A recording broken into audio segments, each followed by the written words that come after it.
Pourquoi vous ne devriez pas vous comparer aux autres? La plupart du temps, nous sommes trahis par notre imaginaire. Nous imaginons des choses alors que la réalité est tout autre. Souvent, nous comparons l'incomparable. Et il n'y a pas plus incomparable que deux êtres humains. Se comparer à une personne sans se soucier du contexte est un leurre. Notre cerveau est trompé et notre analyse est faussée.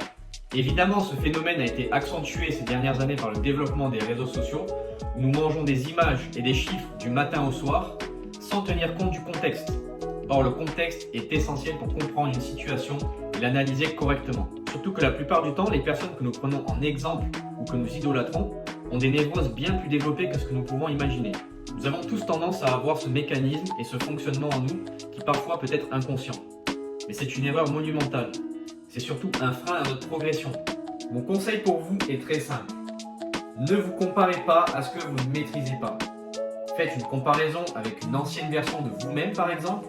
Établissez une liste de paramètres afin d'évaluer de manière factuelle si vous avez progressé ou non. Mais attention, la réussite ne se mesure pas seulement en termes d'ascension sociale.